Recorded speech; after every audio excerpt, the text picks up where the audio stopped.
a dejepis a podobne. To, čo som spomenul na začiatku, že si práve skončil bakalárku a kvôli tomu sme aj tu, dá sa povedať, lebo si ty vypracoval prácu, ako bakalárskú prácu záverečnú, práve nejakú tú históriu nášho Revišského hradu. Tak čo si nové zistil o Revišskom hrade? Tak v podstate moja práca je taký skôr, ako má kompilačný charakter, že najprv som zhrnul to, čo existuje, tie poznatky a potom som možno niečo ako doplnil, rozšíril. Viac som sa tak hrabal, hrabal, to je také neodborné slovo, za ktoré ma raz aj doktor, môj oponent vyrešil riadne. Ale pochopili sme ťa v tejto chvíli, čo si chcel. V archíve, napríklad bol som aj v Banskej Štiavnici v archíve, ešte sa tam aj chystám na kanonické vizitácie si viac pozrieť, lebo v podstate Kamil Danko ako primátor mesta mojej starke vravil, že a v podstate tým aj prislúbil, že by tú moju prácu vydalo mesto, tak chcem ju ešte rozšíriť viacej, aby to bolo viac odbornejšie. No, v podstate práca je členená na také dve hlavné témy. Je tam ako prvá sa zaoberá kapitola hradu, čisto o hrade. Jeho semantikou názvu, že prečo práve hrad Revište.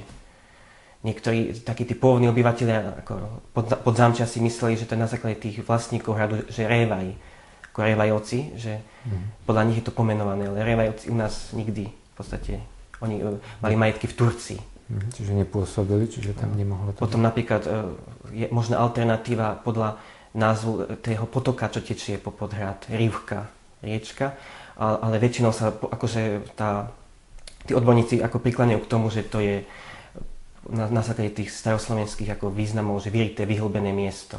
To spomínali aj na hrade Revište, keď tam teraz bol ten festival. No.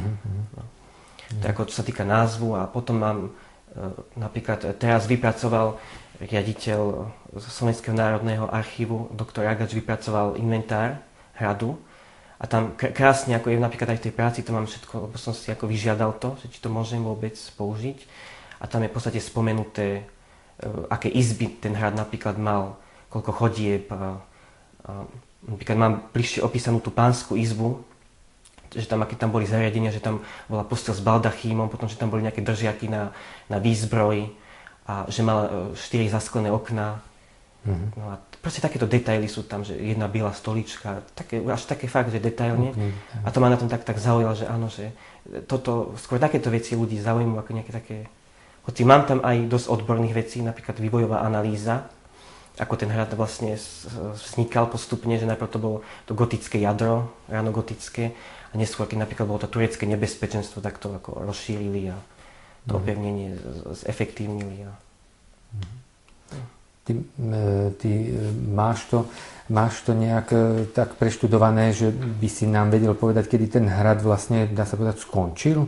Akože kedy ho niekto opustil tak, že začal pustnúť a že či ho vôbec niekto vysťahoval, myslím, s nábytkom a zostal prázdny a už potom len chátral, alebo doslova bola tam nejaká, dá sa povedať, pohroma, či už nejaká živelná, teda nejaké plamene, alebo ho vykradli a potom už nikto sa on nestaral, alebo... On tak fatálne začal pusnúť už v tom 18. storočí. Doktor Gašparík, čo v podstate písal o Žarnovicieli, tak on spomína zásah úderu blesku, že on to už v podstate už tú posledný klinec do rakvy zabil. No ale bol v tom období obývaný ešte? Áno, bol. Neboli všetky miestnosti obývané, ale sídlili tam úradníci komory. Lebo on v podstate už zanikol v tej tretej etape, kedy patrilo Revišské pánstvo pod správu Štiavnickú, ako komorské pánstvo Revište. Oni sa zaoberali baníctvom v podstate. A naša oblasť bola extrémne bohatá na drevo, tak za to prešlo aj toto pánstvo pod komorské pánstvo Revište so sídlom v Banskej Štiavnici. Čiže v tom 18. storočí, dá sa povedať, ten blesk to tam úplne uzavrel. To je jedna z takých tých teórií. To nie je dokázané. Lebo napríklad aj niektorí zase sa prikláňajú tomu stavovské povstania, a ktoré zasiahli aj naše územie a už niektorí zase tomu dávajú väčšiu váhu, že napríklad oni to tam už ten fortifikačný, teda ten opevňujúci charakter, že už ako dorazili, že už potom nemal význam ten hrad nejak. A takisto aj Matej Bel, veľká ozdoba uhorská, už spomína vo svojom čase, keď robil návštevu cez toto územie, tak už spomína, že pokiaľ sa nepostaví na hrade strecha, neobnoví, tak hrad bude pusnúť ďalej a stane sa zrúcaninou. A tak sa aj teda stalo. Tak sa aj stalo. Ja vidím ako dosť v tom, že sa to už ako prestalo ako opatrovať ten hrad. Čo tam nejaký ten blesk, mohol sa ako ďalej. No keby ho mal kto opraviť, tak sa samozrejme opraví. A ináč je zaujímavé, že boli nejaké také projekty, že jeden sa rozhodol, že áno, ja postavím nejak na novo ten hrad, že ho zrekonštruujem, ale nejako to zamrzlo na mŕtvom bode. Ale vtedy, ešte v tom 18. storočí, či to hovoríš teraz? Už v takom tom 19. už. Aha, že tam bol nejaký ešte záujem. Áno, bol, ale už to nejak ako... nedospelo, bohužiaľ. Až teraz sa chopilo to občianske združenie na záchranu hradu, tieto iniciatívy. Je niečo, čo si ty pri svojej výskumnej práci vlastne zistil, nejaké úplne nové, čo napríklad aj teba prekvapilo? Že si našiel možno nové, ja neviem, listiny, alebo že si posunul nejaké dátumy doslova pri tej svojej práci? Dátumy som ako neposunul, ale v podstate cez ten výskum, čo som robil, v podstate aj výskum som nejaký robil, nie je to čisto len kompilačný charakter, tak som ako nadobudol poznatky o tom, že ten hrad nevznikol presne v tom roku 1228, kedy sa v podstate prvýkrát spomína to pánstvo Revište, ako územie teda pánstva Revište budúceho. To tu máme niekde napísané. No to je listina z roku 1228, ktorá vymedzuje hranice pánstva, kúpno-predajná zmluva, kde podaný Tekovského hradu, Castri Boriensis, teda sa to tak v latinčine uvádza. Pavlus, Virt a Dobroslav predávajú so súhlasom kráľa Ondreja II. Zem Revištku a Belu županovi Leustachovi za 50 mariek. A v podstate mnohí považujú ten vznik hradu v tomto období, ale ten hrad ešte v tom roku podľa mňa nestal. Však keď sme boli na tom hrade, tak uviedli až rok 1256. A hoci máme až prvú písomnú zmienku o hrade z roku 1331. No, teraz ako sa robili výskumy, robilo sa datovanie, takou špeciálnou metódou datovanie podľa letokruhov stromov, to sa volá, že dendrochronológia, do toho nechcem nejak ako zachádzať, ale sa zistil rok 1301. Tak to je taký ten exaktne uchopiteľný rok, že... Stromov ako dreva, ktoré tam zostalo... Na základe dreva sa porovnáva. Ktoré tam našli na tom hrade? Áno, lešinársky trám. Sa našiel z toho obdobia a tam potom zistili. On bol zosekaný, ale bol v tom Murive. Oni to ako nejak vybrali a urobila sa tá metóda dendrochronológiou sa to datovanie spravilo. Čiže, no ale tiež nevieme, že či ten trám nebol novší a ten hrad už tam mohol stáť aj 100 rokov treba, a ten trám sa tam dostal po 100 rokoch napríklad, hej? Tak je to z tej najstaršej časti odobranej. Za to sa to tak s tým počíta. A oni to nejak vedia porovnať s inými drevinami. A ja sa do tej metódy až tak nevyznám, hoci sme ju preberali v rámci aj archeológie, aj praveku. Ale to je také už... Ja už vonkoncom nie, no ale chcel som ťa spochybniť teda, že... Hej.